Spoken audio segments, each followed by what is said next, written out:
Well, first of all, we need to start with just the absolute beginning of the entire Bible, which says, in the beginning, God created. So in the beginning, God created. Now, it's important for us to just consider and perhaps stop and write it down, but how do you think that this shapes the whole Bible? Even really just the book of Genesis, but the whole Bible as well. How does this first statement shape everything after it? Well, one of the things that is unique about Genesis 1, chapter 1, that is sometimes hard for us to fully wrap our minds around, is that we come from a modern perspective and they were coming from an ancient perspective.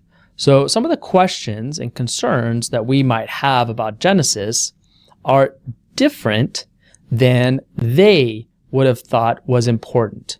So for instance, the original audience was not particularly interested in when the earth began or when it was created. This was not a particular concern for them. But they were highly, highly concerned with defining who the creator was, or we might say where everything came from, how it began, because this is significant in the ancient world and context. What is the purpose of the earth? And maybe even more important, what is humanity's relationship with the creation and the creator? And so this would have been really the key questions on the ancient perspective of what Genesis is really giving to the audience, to the reader. Now, in the ancient world, again, not biblical per se, but the other nations, they generally believed that the origins of the earth or the world were kind of just a mystery. They didn't really know where it all came from or how it all started. Many actually just believed it all sort of just went on into infinity in the past, that it had no real beginning. It just always existed. But at some point in the past, basically gods kind of just emerged out of the creation, or we can't even call it creation, but just out of the world, out of the elements, and that these gods, as they developed and they formed, they became more powerful, and they all began to also sort of create themselves. But again, it's important to note that that the view of these gods was that they emerged from the matter, from the stuff that was already existing, right? So they were not original creators of the world. They were sort of a part of the created order, at least from the biblical perspective, even though in the ancient world, they certainly wouldn't have thought about it in those terms. It's also important to note that in the ancient view, again, non-biblical, they believed that really humans were simply just slaves of the gods, that the gods basically created humans in order to take care of their unwanted, menial work, the stuff they didn't want to do, basically to go work in the fields and bring them food, as we might think of as a slave or a servant would do. So the biblical view, in particular, Genesis 1, gives us a radically different perspective on God, creation, and man than the ancient world and those other nations would have had. And this makes sense to a degree because, remember, even as Paul and some other places in the Bible mention, these other gods are not gods in the way that the Lord is, but they were or are perhaps demons or rulers of some sort in the angelic world. And so if this is indeed true, then, they do have they did emerge, we might say, from creation because God literally created them. But they are bound to the created order. They're not outside of it like the Lord is, who is the creator of all things. And so their relationship to humans is different. Now, they do kind of switch that relationship. That this is from, we might think of as a more demonic perspective, that humans are really the sort of servants and slaves of angels. But really, that's not the perspective necessarily that God has given us in the Bible. Paul, even in Corinthians, says, don't you know that one day, of course, when we are united with Christ, that you will rule over the angels? And so actually the order is in some ways kind of opposite, even though for a while we are created or in a lower position than the angels for now. But again, all that to say is the ancient perspective on God's creation and man were significantly different than the biblical perspective, even though we might kind of breeze over that or not even notice it. So this is really what they cared about most, in particular with Genesis 1. Well, we can also consider the structure of Genesis 1. And this structure is very observable and important. It answers some questions, but perhaps raises more questions than it answers. So we see that the structure is basically the first couple verses is an introduction, it appears. Now, what that introduction is, we can talk about in a minute.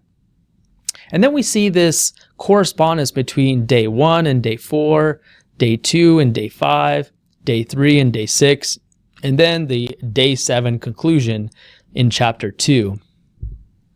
So we see that on day 1 and 4, we have light and day and night created.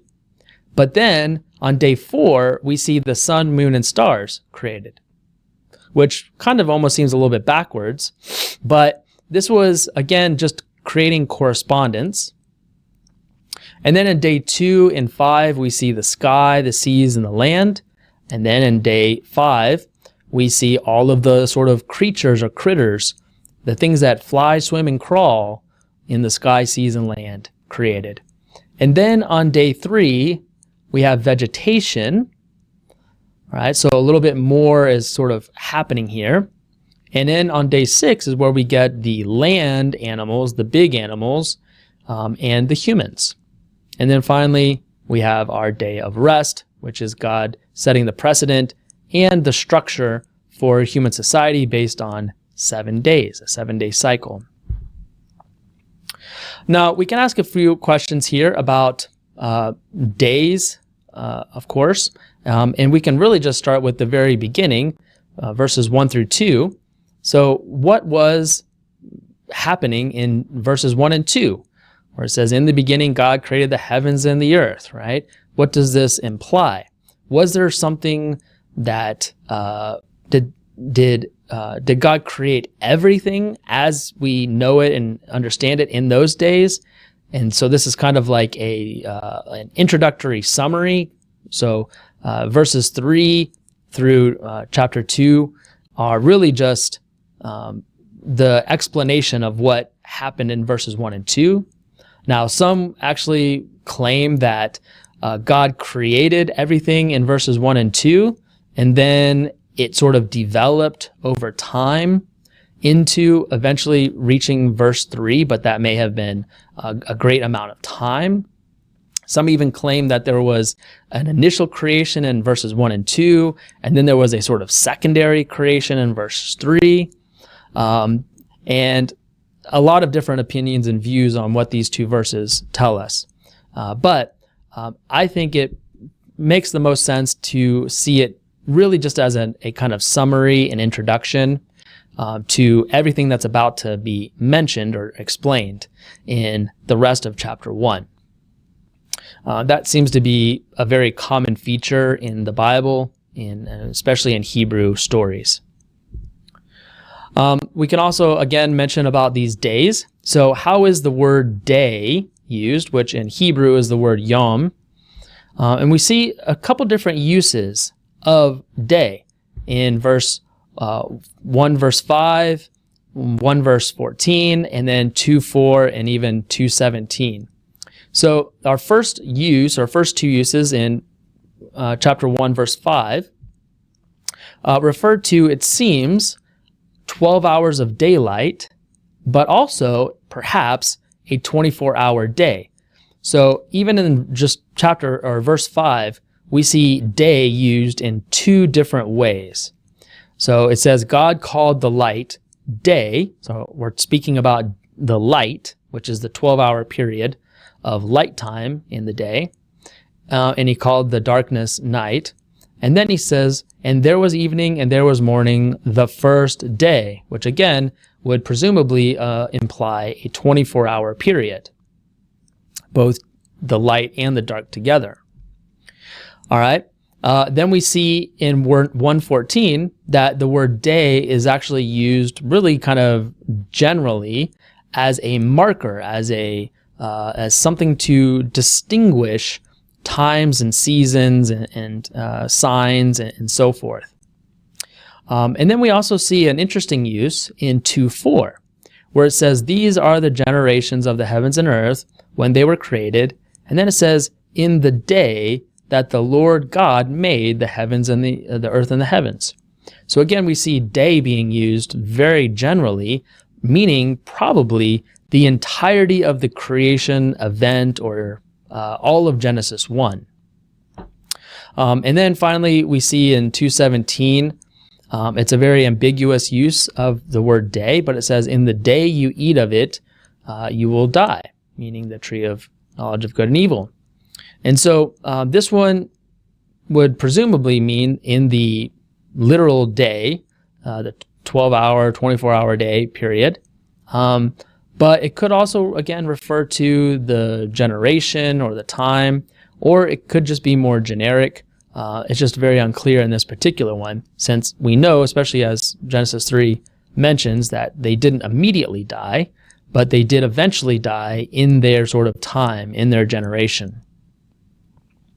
But what's interesting is that Exodus 20, verse 11, actually refers back to Genesis 1 and 2 when it gives the stipulation and the command to follow the Sabbath day, to consecrate it, to make it holy, because God had made it holy in Genesis 2.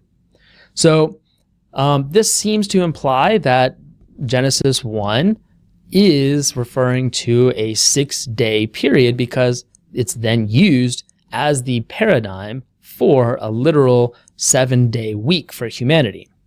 Again, this is a very debated topic, and we cannot possibly solve it here in this lecture. So we can only bring these different points up to consider them. We can also now talk just briefly about some of the different views of the creation account. Again, this is perhaps one of the most debated aspects of Genesis, and many people who aren't even necessarily Christians or in the church, whenever they think of Genesis, this is the place that they immediately go to. And it has garnered many, many, many different views, but they kind of all fall into about 5 categories, we might say. So first of all, we have the young earth theory, and this one is probably the most dominant among typical evangelical Christians. It's a very basic, a very literal view of Genesis, and the idea that the earth was created about 6 or 10,000 years ago, somewhere in that ballpark, at least just relatively not old.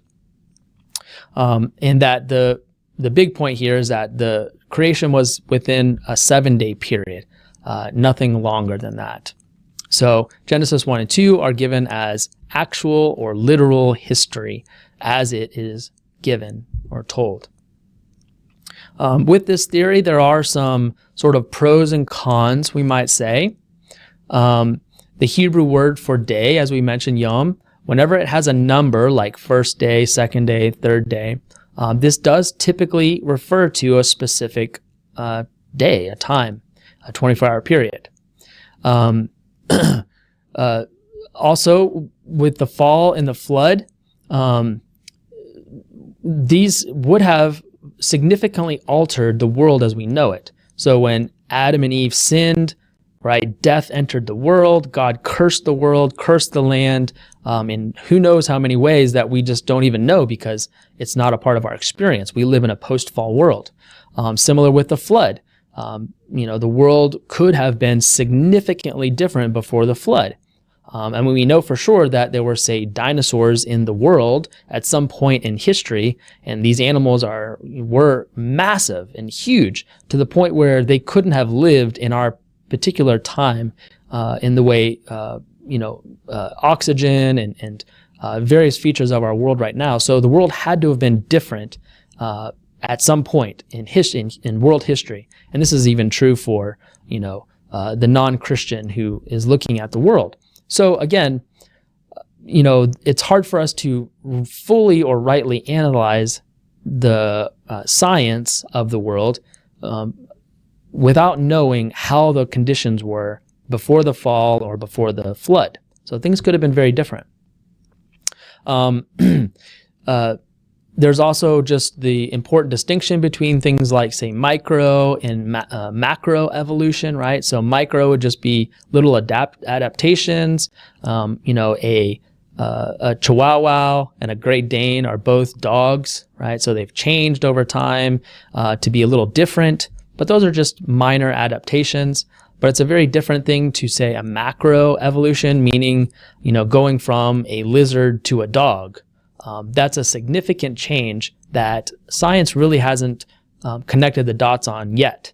So it's still very much a very difficult problem in the scientific community. And even what's interesting is that the world, according to scientists and geologists and so on, does show lots and lots of indications of worldwide floods and significant cataclysmic events throughout the world history. So there are lots of indicators that the young Earth is at least possible, if not plausible. But there are a couple problems, or at least possible challenges. First of all, like I mentioned, day is used in a lot of different ways, so it doesn't have to mean 24 hours. Again, Genesis 1, verses 1 and 2 can be interpreted to mean a variety of things. It could be that God created the heavens and the earth, meaning space and matter and all that, and then it sort of developed over time. So that could be an issue. There are seemingly these types of creatures buried within the different layers of the soils. Again, according to certain types. Now, there are a lot of problems with those as well, so it's certainly not a closed book, but at least it raises questions.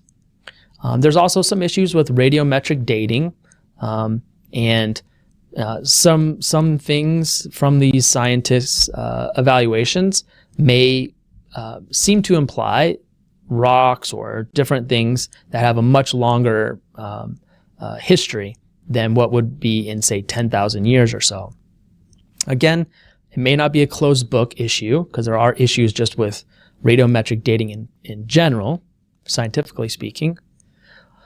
And another big question that often comes up is, well, if the stars are whatever, hundreds or thousands of light years away, millions of light years away, how did the light get here?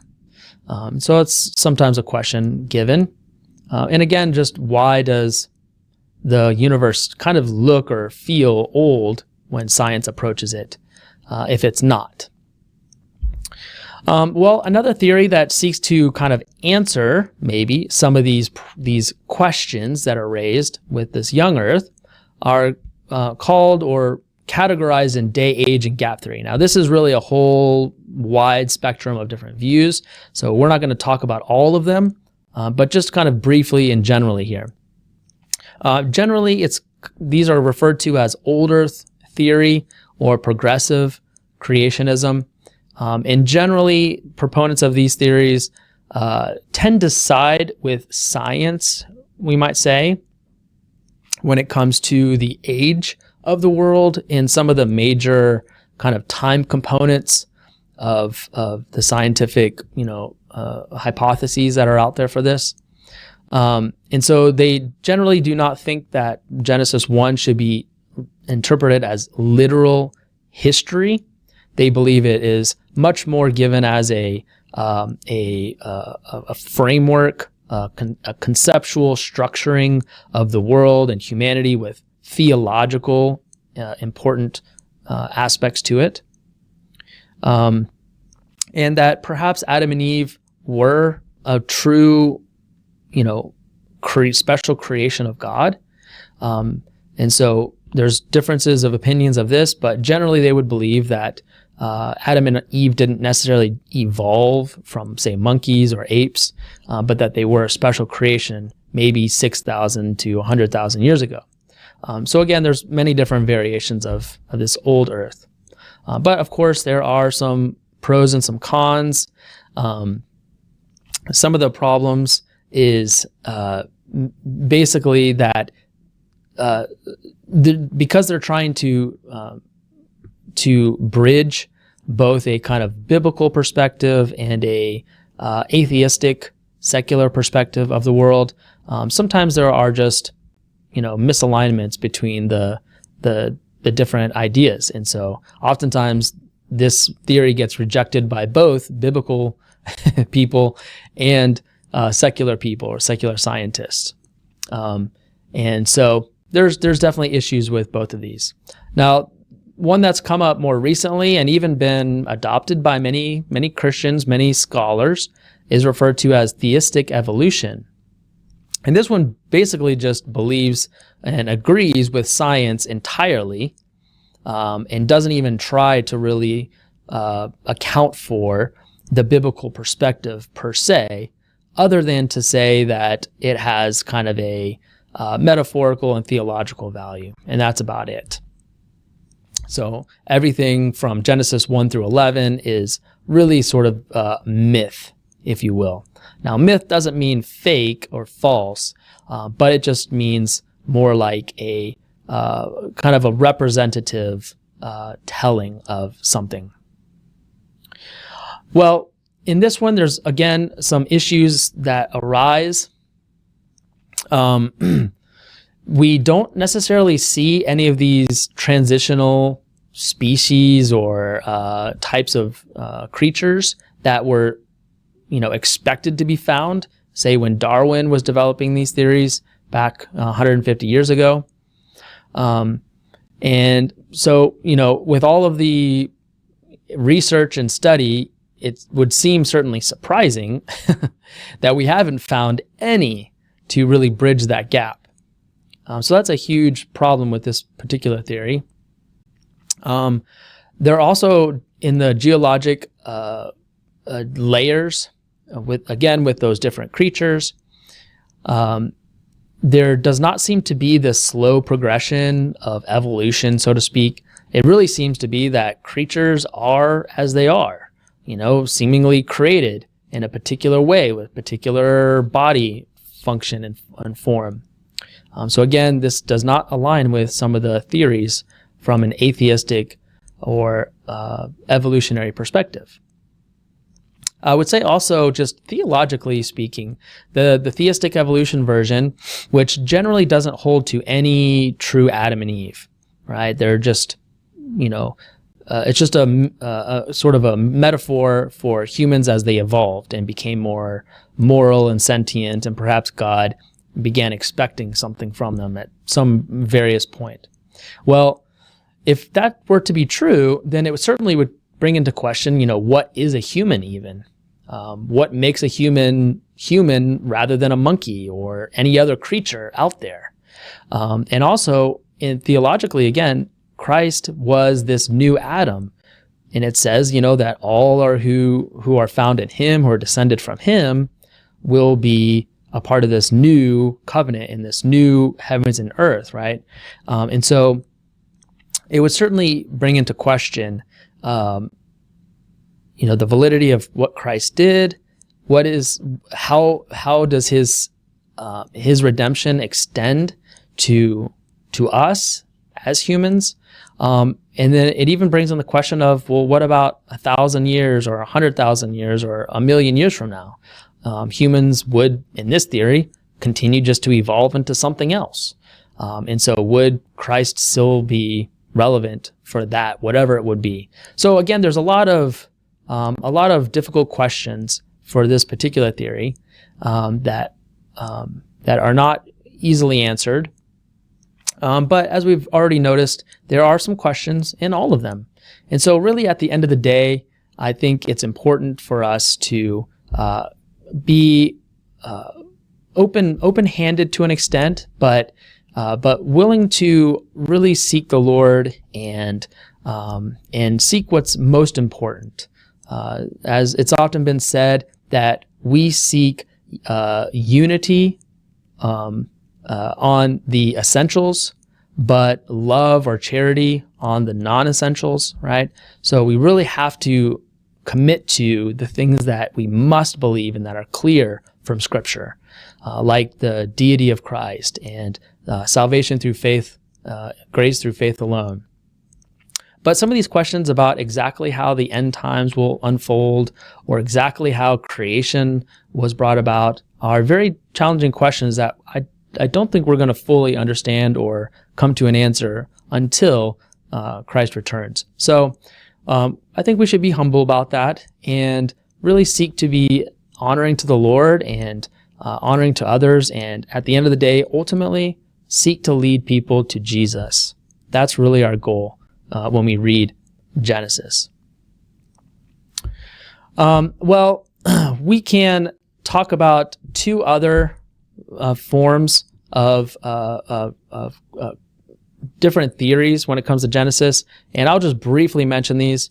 One of them is literary theory. Again, this theory just doesn't really give any time orientation. They just say that Genesis 1 really through 11 is for a literary purpose, that there's some functional author or authorial intent theologically. So either to let the reader see this whole Genesis account really as the formation of a people within a place and ultimately in relationship with God, really almost in this kind of temple type language. And then there's finally the intelligent design theory. Again, this one is really a very broad one. It doesn't specifically give any dates or times to the creation. It really just tries to push back against an atheistic view of the world, basically saying that atheism doesn't make sense. There has to be an intelligent mind, a designer behind all of the really wildly complex and amazing things that we see in the natural world.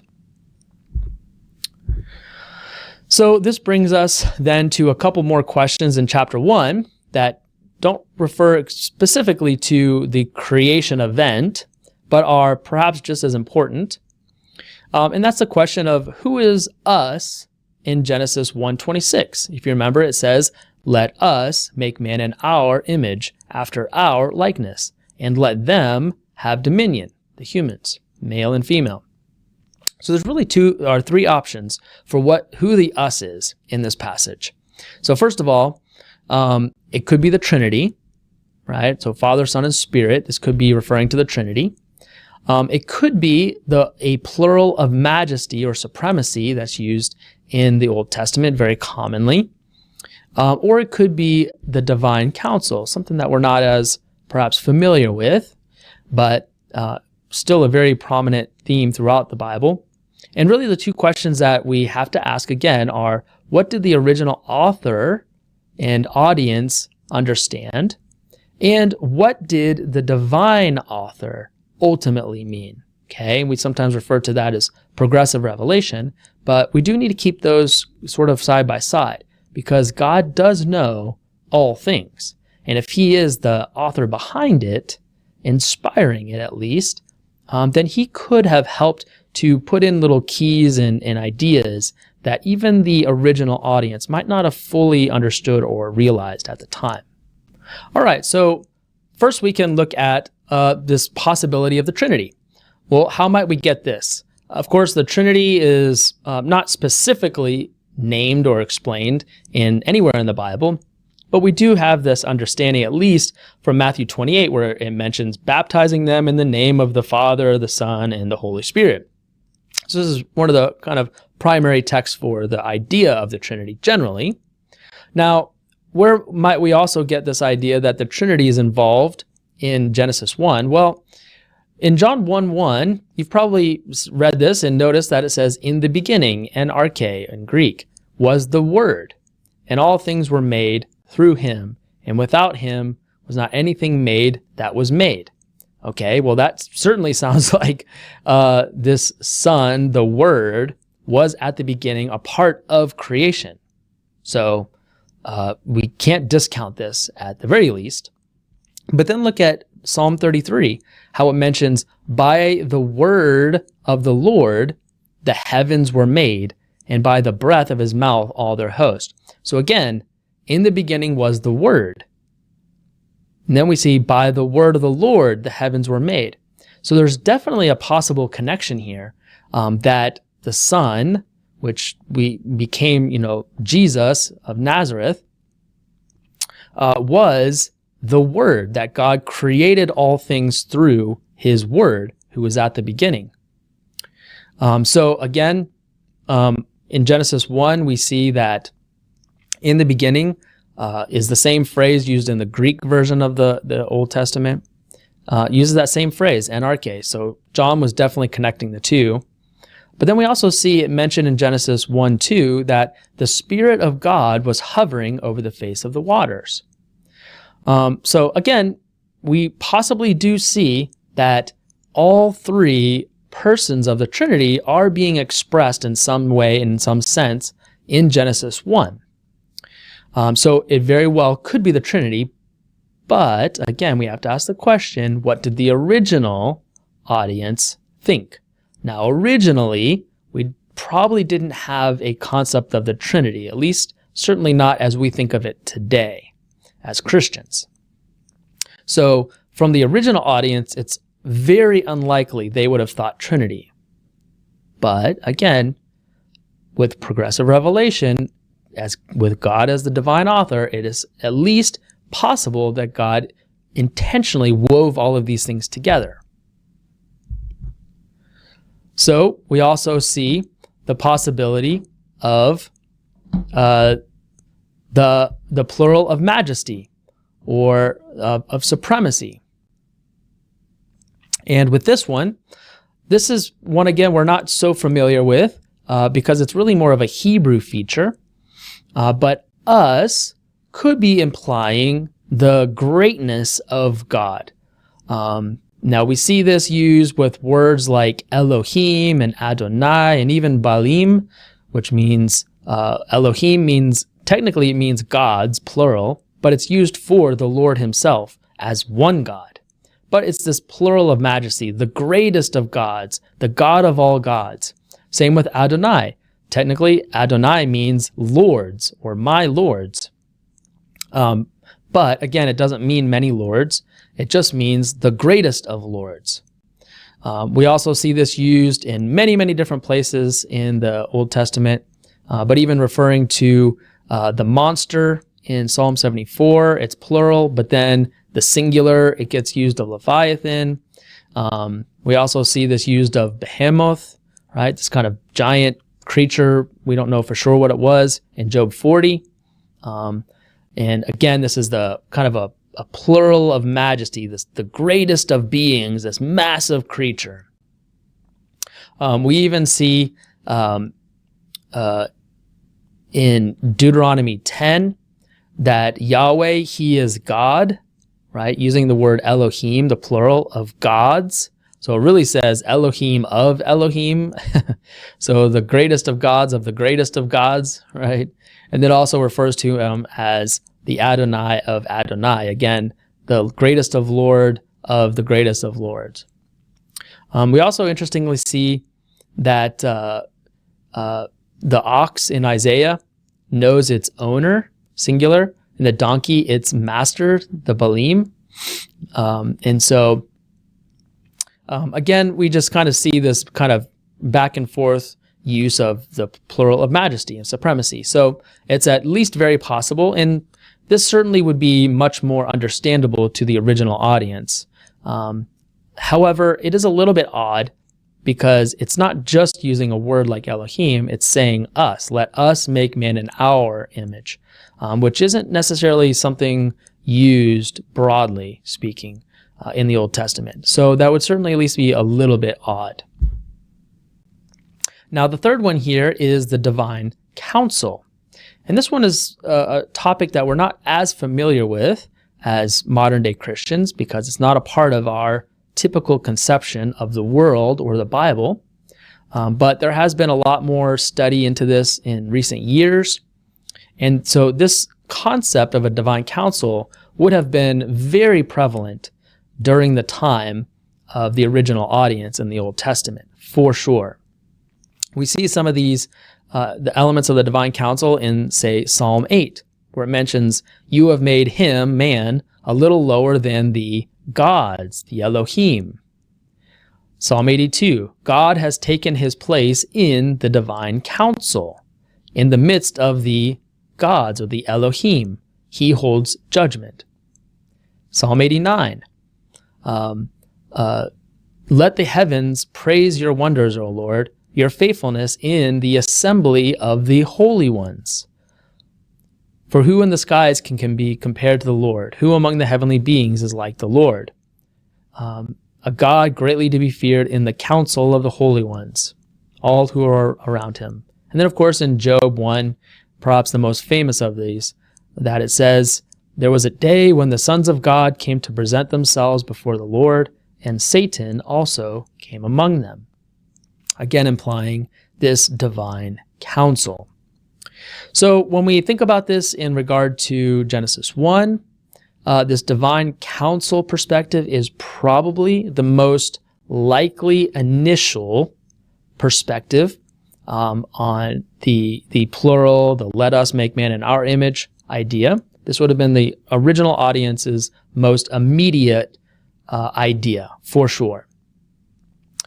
However, again, as Christians who have received the fuller revelation with Christ and of the Trinity, it does seem that the New Testament, at the very least, is very strongly connecting the full Trinitarian function of God at the creation. And so there is a very good reason or idea for us to consider the Trinity a part of this initial creation story. But it almost certainly wouldn't have been the initial idea of the first audience. Well, we can also ask a question about what is this image and likeness that's also mentioned in this passage. And really, there's been a lot of ideas about this as well, as you might suspect. So it could refer to the form, the function, or the character, at least as the major possibilities, right? So let us make man in our image after our likeness, and let them have dominion. And so God created man in his own image, and in the image of God, he created them. So there are a few possibilities again. We do see that, I think perhaps a very helpful secondary use of this is in Genesis 5, verse 1 and 3. And here it says, "This is the book of the generations of Adam. When God created man, he made him in the likeness of God, male and female, and he blessed them." And then it says, "When Adam had lived 130 years, he fathered a son in his own likeness, after his own image, and named him Seth." Now, the question here is, does this mean that the image is a literal, actually looked like Adam in his form? Well, he also had Cain and Abel, and it doesn't say this about them, even though they assuredly would have looked like Adam as well. So something was different about Seth. Well, was it simply function in what they were kind of supposed to do? Well, I think that probably is a part of it, because remember, Adam was tasked with having dominion over the world, over creation. Now, God is the ruler, the creator, right? The king, we might say, over the world. But he gives some of this to Adam to be a kind of prince below him ruling the world. So this very well could be at least a part of Adam's passing on to Seth, that he was going to carry on as kind of this prince before the Lord to rule over the earth and the created order. We also see that it's very possible that it was regarding the character, because we know that God himself has a particular kind of character that comes up in a variety of places throughout the Bible, but especially, say, in Exodus 34, we hear sort of those qualities of the Lord and his character. And so God is a gracious God, he is merciful, he is steadfast in his love, and so on and so forth, particularly in his justice as well. So he's both good and just.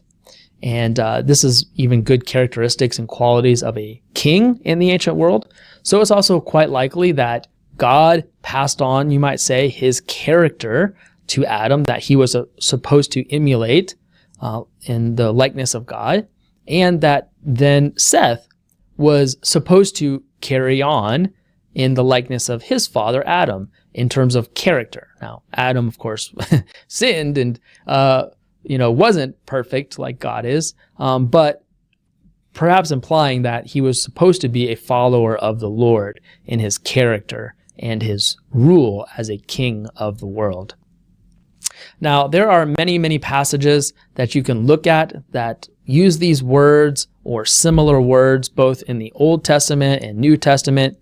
Some interesting ones are in Romans 8, where it mentions that the Son, Jesus, was made in the likeness of sinful flesh, right? And condemned sin in the flesh. He also mentions in 8:29 that those whom he formerly knew or foreknew, he also predestined to be conformed into the image of his Son, right? So Christians are promised that we will become conformed into the image of Christ. So what does that mean? Well, does it mean we will look like him in terms of physical likeness? Well, I mean, I guess there is some real sense to that as well. Does it mean in terms of our function, like as rulers? Well, I think that probably is implied as well. Does it mean that we will have the character of Christ? Well, I think that probably too is included.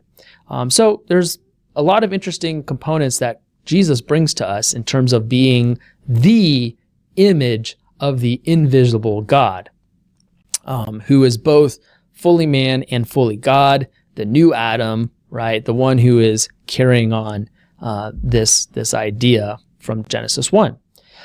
So in some ways, it kind of creates more questions theologically, perhaps, and it doesn't fully answer all of our questions about Genesis 1 in its original context. But we can see that some of the beginnings of this theme for likeness and image begins in Genesis 1, but really is fully completed in Christ, as we see.